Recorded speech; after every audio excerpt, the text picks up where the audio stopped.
ప్రపంచ యోగా దినోత్సవం 2025. 2015 సంవత్సరం నుంచి ప్రతి సంవత్సరం జూన్ 21వ తేదీన యోగా దినోత్సవాన్ని నిర్వహిస్తున్నారు. 2025 సంవత్సరం యోగా దినోత్సవం నాడు ఆంధ్రప్రదేశ్‌లో యోగా కార్యక్రమాన్ని నిర్వహించారు.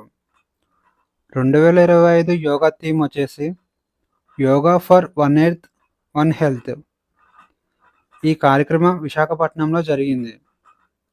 Morarji Desai national institute of yoga నిర్వహించిన యోగా బంధన్ అనే కార్యక్రమానికి 15 దేశాల నుంచి ప్రత్యేక ప్రతినిధులు హాజరయ్యారు.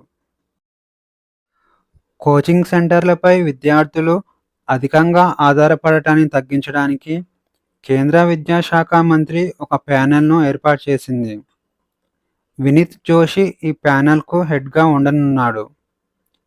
పోటీ ప్రవేశ పరీక్షలు మరియు పాఠశాల విద్యా వ్యవస్థను అంచనా వేయడం ఈ ప్యానెల్ యొక్క లక్ష్యం. విద్యా వ్యవస్థలోని లోపాలు గుర్తించడం ఈ ప్యానెల్ యొక్క మరొక లక్ష్యం. బట్టి చదివే ధోరణులను మార్చే విధంగా విద్యా వ్యవస్థలో మార్పులను తీసుకురావడానికి కృషి చేయనున్నారు. ప్రధానమంత్రి మోడీ భారతదేశపు మొట్టమొదటి స్వదేశీ లోకోమోటివ్ ఎగుమతిని అధికారికంగా ప్రారంభించారు. ఈ లోకోమోటివ్‌ను వెస్ట్ ఆఫ్రికాలోని రిపబ్లిక్ ఆఫ్ గినియాకు ఎగుమతి చేయనున్నారు. Make in India, make for the వరల్డ్‌లో భాగంగా దీనిని నిర్మించారు. రాబోయే 3 సంవత్సరాలలో 150 లోకోమోటివ్‌లను ఎగుమతి చేయడానికి ఇండియా, గినియా దేశంతో 3,000 కోట్ల ఒప్పందం కుదుర్చుకుంది. ఇటీవల ఆంధ్రప్రదేశ్‌లోని శ్రీశైలం మల్లికార్జున స్వామి ఆలయంలో 1456 సంవత్సరం నాటి రాగి ఫలక శాసనం కనుగొనబడింది. భారతదేశ చరిత్రలోనే హలి తోకచుక్కకు సంబంధించిన మొట్టమొదటి శిలాశాసనం ఇదే కావడం విశేషం. ఈ శాసనం విజయనగర రాజుల కాలంలో తోకచుక్కల సంస్కృతి, వారికి ఖగోళ శాస్త్రంపై ఉన్న అవగాహన గురించి తెలుపుతుంది. ఈ శాసనం నాగరి లిపిని ఉపయోగించి సంస్కృతంలో రాయబడింది. శాసనం వేయడానికి విజయనగర రాజు మల్లికార్జున ఇచ్చిన గ్రాంట్‌ను తెలుపుతుంది. ఈ గ్రాంట్ జూన్ 28, 1456 సంవత్సరంలో జారీ చేయబడింది.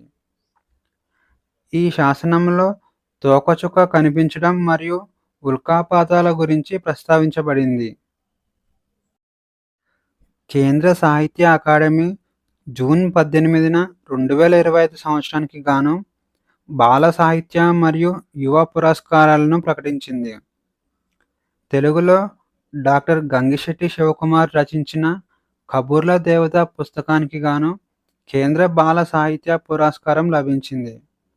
ఇక ప్రసాద్ సూరి రచించిన మై రావణ రచనకు నవలా సాహిత్య పురస్కారం దక్కింది. ఢిల్లీలో ఈ అవార్డును ప్రదానం చేస్తారు. విజేతలకు 50,000 నగదుతో పాటు జ్ఞాపికను అందజేస్తారు. ఇక ఈరోజు క్వశ్చన్స్ వచ్చేసి, భాషిని అనేది ఏ మంత్రిత్వ శాఖ అభివృద్ధి చేసిన ఏఐతో నడిచే భాషా translation? A. Science and technology మంత్రిత్వ శాఖ, బి.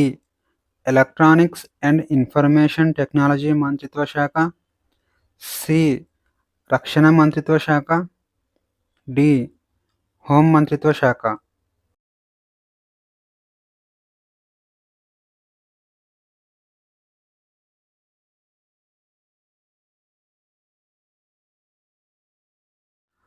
ఆన్సర్ వచ్చేసి option B, electronics and information technology మంత్రిత్వ శాఖ. కోచింగ్ సెంటర్లపై విద్యార్థులు ఆధారపడటాన్ని తగ్గించడానికి కొత్తగా ఏర్పడిన ప్యానెల్ హెడ్ ఎవరు? A. Vineet Joshi, B.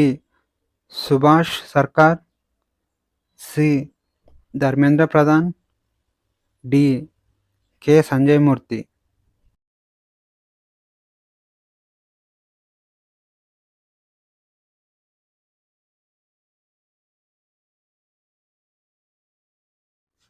Answer వచ్చేసి ఆప్షన్ ఏ, వినీత్ జోషి. 2025 ప్రపంచ పారా అథ్లెటిక్స్ ఛాంపియన్‌షిప్‌కు ఆతిథ్యం ఇచ్చే నగరం ఏది?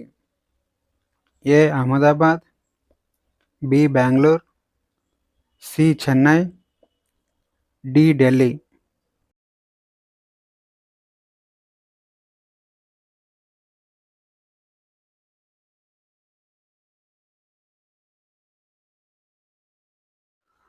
ఆన్సర్ వచ్చేసి ఆప్షన్ డి. ఢిల్లీ. కతర్నియా ఘాట్ వన్యప్రాణుల అభయారణ్యం ఏ రాష్ట్రంలో ఉంది? A. Uttar Pradesh, B. Madhya Pradesh, C. Arunachal Pradesh, D. Andhra Pradesh.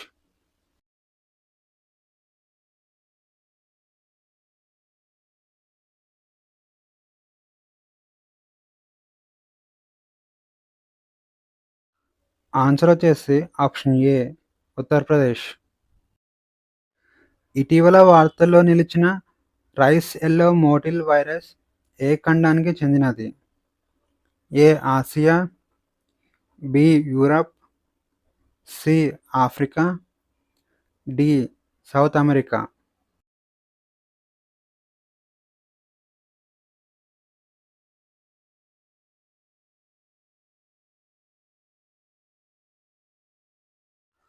Answer వచ్చేసి ఆప్షన్ సి. ఆఫ్రికా.